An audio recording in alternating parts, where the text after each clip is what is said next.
নমস্কার বন্ধুরা, good morning সবাইকে। সবার পছন্দের ধারাবাহিক শুভ বিবাহ, যার জন্য তোমরা এতটা অপেক্ষা করে বসে রয়েছো, আর অপেক্ষা না করিয়ে তোমাদের পছন্দের ধারাবাহিকের রিভিউ নিয়ে আমি চলে এসেছি তোমাদের সামনে। বাংলা সিরিয়াল সমাচারে তোমাদের স্বাগত জানিয়ে আজকের পর্বের রিভিউ আমি শুরু করছি। গল্পের শুরুতে আমরা দেখতে পাচ্ছি যে সার্থকের মাথায় তো ফ্যান পড়তে পড়তে বাঁচে রেশমি বাঁচায়, মানে রেশমি তো না, অশ্মি নাম, অশ্মি বাঁচায়।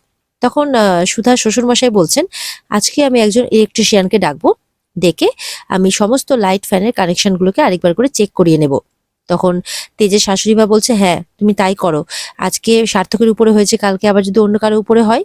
তখন সুধা বলছে, না না হবে না। তখন সবাই তো অবাক হয়ে যায়, সুধা কি করে বলছে।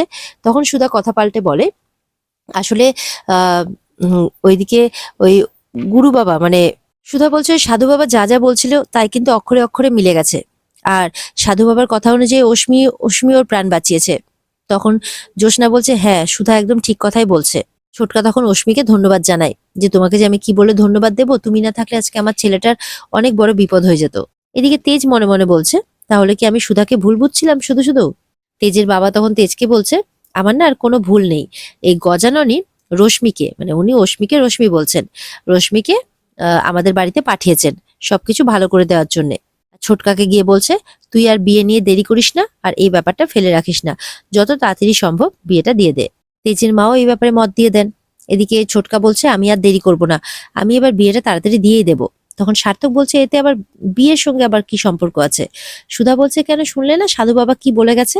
ছোটকা তখন সার্থককে বলছে, দেখ আমি কিন্তু তোর প্রত্যেকটা কথা রেখেছি, এবার আমি তোর কাছে একটা ছোট্ট জিনিস চাইছি, তুই এটাতে রাজি হয়ে যা। সার্থক তো পুরো একদম বেকায়দায় পড়ে যায় যে এবার কি করবে।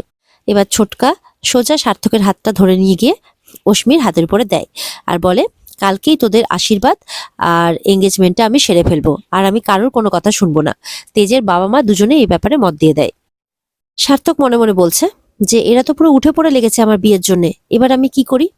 এবার পরের দিন তো আশীর্বাদের আর এঙ্গেজমেন্টের জন্য পুরো একদম সাজানো হচ্ছে ঘর বাড়িকে। তেজও হাত লাগিয়েছে। সুধা বলছে যে আমি তো আপনাকে বললাম যে আমি সবটা করে নেব।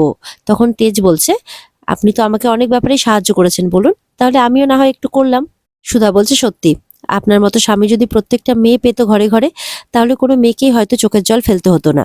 এদিকে সুধারা সবাই মিলে যখন সাজানোর কাজে ব্যস্ত, ঝিনুকরাও সাজাচ্ছে। সমুদ্র ঝিনুককে বলছে যে, দেখো তোমার সাথে আমার কিছু কথা আছে। ঝিনুক বলে, দেখো এখন অনেক কাজ আছে, আগে কাজটা করে নি। বলে, না তুমি যদি আমাকে অনুষ্ঠান শুরু হওয়ার আগে সত্যিটা না বলো, তাহলে আমি কিন্তু দাদাভাইকে বলতে বাধ্য হব। ঝিনুক এবার কি করবে কিছু বুঝে পাচ্ছে না। এদিকে তেজের মা খুব চিন্তা করছে যে আংটি টাংটির কি হলো, আসবে কখন আসবে। সুধা বলছে, আপনি একদম চিন্তা করবেন না মা, সবকিছু সময় মতো এসে যাবে। এবার সুধা কি করে, অশ্মির সাথে বসে সার্থকের জন্য যে বিয়ের আংটিটা এনেছে সেখানে একটা চিপ প্ল্যান্ট করে দেয়, তাতে সার্থক কার সাথে কথা বলছে, কোথায় যাচ্ছে, কি করছে, সমস্ত খবর সুধারা ঘরে বসে পেয়ে যাবে। এদিকে ইমনও চলে আসে বাড়িতে। ইমনকে দেখে তো সবাই অবাক হয় যে তুমি এখানে কি করছো। ইমন বলে, ও মা, বাড়িতে একটা অনুষ্ঠানের আমি আসবো না, এটা কখনো হতে পারে। সার্থককে বলছে ইমন চুপ করে, তুমি শেষমেশ তুমি সুধার পাতা ফাতে পা দিলে। সার্থক বলছে, আমি কি করে বুঝবো যে এত বড় একটা চাল খেলতে পারে। এদিকে অশ্মিকেও আশীর্বাদের জন্য সাজিয়ে নিয়ে চলে আসে সুধা। অশ্মিকে দেখে তো বাড়ির সবাই খুব খুশি। এদিকে তো আশীর্বাদের সব জোগাড়জাটি শুরু হয়ে যায় বাড়িতে। আর এদিকে তুহিনা গেছে পুলিশ স্টেশনে নাটক করতে, অন্যরকম সেজে গেছে। পুলিশকে গিয়ে বলছে যে আমার বাবুকে খুঁজে দিন, আমি আমার বাবুকে খুঁজে পাচ্ছি না, আমি চিন্তায় চিন্তায় মরে যাচ্ছি। এদিকে তো বাড়িতে সবাই আশীর্বাদের পুরো জোর তোর করে প্রিপারেশন নিচ্ছে। ছোটকা বলছে, সুধা এই মেয়েটাকে বাড়িতে এনে সারা বাড়িকে একদম আলোতে ভরিয়ে দিয়েছে। কদিন আগে পর্যন্ত তো কেউ ভাবতে পারেনি যে এই বাড়ির ছেলে বাড়িতে ফিরে আসবে, আবার সে এখন ঘর সংসার করে এই বাড়িতেই থাকবে। তখন সার্থক মনে মনে বলছে, তোমাদের সাথে কে থাকতে চাই বাবা, আমি তো প্রপার্টি নিজের নামে করব, করে হয় নিজে চম্পট দেব, আর না হলে তোমাদের সব কটাকে এই বাড়ি থেকে বের করে আমি নিজে রাজত্ব করব। এরকমটাই মনে মনে ভাবছে সার্থক। এদিকে কিন্তু তুহিনা যখন পুলিশ স্টেশনে গেছে আর কি, চালাকি করে তার বাবু হারানোর নাম করে, সেখানে গিয়ে কিন্তু ইন্সপেক্টর আশুতোষকে সুধার সাথে কথা বলতে শুনে নেয়। আর তাদের যে প্ল্যানটা, সেই প্ল্যানের ব্যাপারেও আলোচনা করছিল আশুতোষ। তো সেই ব্যাপারগুলো কিন্তু তুহিনা জানতে পেরে যায়। তাই সে সব সত্যিটা বুঝে যায় যে সার্থককে প্ল্যান করা, মানে ধরার জন্য অনেক কিছু প্ল্যান করা হচ্ছে ওই বাড়িতে। আর এদিকে সমুদ্র ঝিনুককে জিজ্ঞাসা করাতে ঝিনুক সত্যিটা সমুদ্রকে বলে দেয় যে তোমাদের ওই ছোটকার ছেলে অনিকেত বসু মল্লিক, সে আর কেউ নয়, সে হচ্ছে সেই শয়তান আমার দিদির আগের হাজবেন্ড সার্থক চ্যাটার্জি। আর এটা শুনে তো সমুদ্র খুব অবাক হয়ে যায়। সমুদ্র বলে, না না, এটা কি করে হতে পারে, বোধহয় কোথাও একটা ভুল হচ্ছে। তখন ঝিনুক তার দিদির আগের বিয়ের ছবি দেখিয়ে দেয় সমুদ্রকে, বলে, না না, অনিকেতই সার্থক, এটা কি করে হতে পারে। সমুদ্র তো কিছুতেই বিশ্বাস হচ্ছে না। ঝিনুক বলছে, হ্যাঁ এটাই সত্যি সমুদ্র, এটাই সত্যি। আজ থেকে 3 বছর আগে আমার দিদির যে শয়তানের সাথে বিয়ে হয়েছিল, সেই শয়তানই হচ্ছে এই অনিকেত বসু মল্লিক, মানে ওরফে সার্থক চ্যাটার্জি। আর এই সার্থকদের অত্যাচারে মাত্র 3 মাসের মাথাতেই দিদি ওই বাড়ি থেকে পালিয়ে আসে। আর 2 বছর আগে ওদের ডিভোর্স হয়। আমার দিদি ওখানে অনেক অত্যাচার সহ্য করেছে, মুখ বুজে মার খেয়েছে, অত্যাচার সহ্য করেছে, তার সাথে অনেক রকমের অনেক অন্যায়ও করা হয়েছে। কিন্তু ওই সমস্ত দিন ভুলে, ওই সমস্ত ভয়কে ভুলিয়ে দিদি ওই সার্থক চ্যাটার্জির সাথে লড়াই করেছে। দিদি ওই মানুষটাকে শাস্তি দেওয়ার ব্যবস্থাও করেছে। কিন্তু দেখো ভাগ্যের জেরে কি অবস্থা, দিদি যেই বাড়িতে বিয়ে করে এসেছে সেই বাড়িতেই সে এসে পড়েছে। ঝিনুক বলছে, আমরা নিশ্চিত যে এই স্মৃতি হারানোর ঘটনাটা সম্পূর্ণ নাটক, একটা অভিনয়, সম্পূর্ণ তোমাদের বাড়ির ক্ষতি করার জন্যে, আর আমাদের জামাইবাবুরও ক্ষতি করার জন্যে, মানে সার্থক চ্যাটার্জির এগুলো সব অভিনয়। সমুদ্র বলে, তুমি এসব কি বলছো? ঝিনুক বলে, হ্যাঁ আমরা অনেক প্রমাণও পেয়েছি। তো এরকমই কথাবার্তা চলতে থাকে ঝিনুক আর সমুদ্রের মধ্যে। সমুদ্র ঝিনুককে আশ্বাস দিয়ে বলে যে, আমি ওই অনিকেত দার থেকে বৌদিকে অনেক বেশি বিশ্বাস করি, তাই আমি তোমাদেরকে কথা দিচ্ছি যে আজ থেকে আমিও তোমাদের পাশে আছি। ঝিনুক এটা শুনে খুব খুশি হয়ে যায় আর সমুদ্রকে ধন্যবাদ জানায়। এদিকে তো মেজুমা অস্মিকে বলছে যে, গতকাল তুমি আমাদের বাড়ির ছেলেকে যেমন ভাবে রক্ষা করেছো, তাতে আমরা সবাই বিশ্বাস করি যে তুমিও যোগ্য সহধর্মিণী। তেজের বাবা তখন বলছে যে, জানো, এই বাড়ির প্রত্যেকটা বউ তার স্বামীদের জন্য জীবন পর্যন্ত দিতে পারে, তারা তাদের স্বামীকে এতটাই ভালোবাসে। আশা করি তুমিও সেটাই বজায় রাখবে রশ্মি। এদিকে এই সমস্ত কথাবার্তা হতে হতেই দেখা যাচ্ছে সার্থকের ফোনে ফোন এসছে। মানে তুহিনা সার্থককে ফোন করে জানাতে চাইছে যে এগুলো সব ট্র্যাপ, ওকে ফাঁসানোর জন্য, ওই জন্য ওর আশীর্বাদ বিয়ে এগুলো প্ল্যান করা হয়েছে। কিন্তু সার্থক যখন ফোনটা রিসিভ করতে যাবে, সুধা কিন্তু ফোনটা রিসিভ করতে দেয় না। বলে, কি হলো ঠাকুরবো, আজকে এত ভালো একটা দিন, এত শুভ একটা দিন, আজকে কিন্তু আমি কারো ফোন রিসিভ করতে তোমাকে দেবো না। এদিকে তুহিনা বলছে, ফোনটা ধরো সার্থক, নাহলে তোমাকে আমি কি করে বোঝাবো যে তুমি ট্র্যাপে পড়তে চলেছো, তোমাকে ফাঁসানোর জন্য ট্র্যাপ, মানে পুরো ফাঁদ পাতা হয়েছে ওখানে।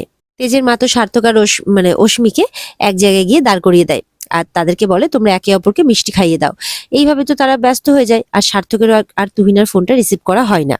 এদিকে ইমন তো তেজের পেছনে লাগছে যে, তুমি আজকে সার্থককে মানে তোমার ভাই অনিকেতকে কি দিচ্ছ। তখন তেজ বলছে, আমার সব থেকে প্রিয় জিনিসটা। ইমন তখন বলছে, আমি তো জানতাম তোমার সব থেকে প্রিয় জিনিস তোমার বউ সুধা। তেজ বলছে, সুধা কোনো জিনিস নয় যে ভাগ করে নেওয়া হবে, উনি আমার স্ত্রী, আমরা দুজন এক সত্তা। এদিকে অনিকেতকে কি দেবে সেটা ইমনকে বলছে, মানে যে সেই প্রপার্টির পেপারটা নিয়ে গিয়ে বলছে আর কি। তখন সুধা কি করে, তেজকে ওখান থেকে সরিয়ে নিয়ে যায়। এদিকে সুধা তেজকে বলছে, আপনি আগেই সবকিছু দেওয়ার কথা বলবেন না, আমি তো বলেছি যে আপনাকে প্রমাণ দেব, আপনি একটু অপেক্ষা করুন। তেজ বলছে, কখন সুধা, আমি তো অপেক্ষাই করছি। বলে, একটু অপেক্ষা করুন, আর কিছুক্ষণের অপেক্ষা। এদিকে তো এঙ্গেজমেন্ট শুরু হয়ে গেছে, আর এই সুযোগে অনিকেতকে আংটিটা পরিয়ে দেয় অস্মি। অনিকেত আংটি পরিয়ে দেয়, এঙ্গেজমেন্ট হয়ে যায়। আর এদিকে তুহিনা সমানে সার্থককে ফোন করে যাচ্ছে। এরপরে ছোটকা বলছে, আশীর্বাদ তো হয়ে গেল, এরপর শুধু মালা বদল আর সিঁদুরদান, আমি একটা শুভ দিন দেখে সেটারও ব্যবস্থা করিয়ে দেব। বাড়ির সবাই তো খুব খুশি। সার্থক তেজকে বলছে, আমি তো আমার কথা রেখেছি, এবার কিন্তু তোর পালা তোর কথা রাখার। তেজ তো অবাক হয়ে যায় সার্থকের কথা শুনে।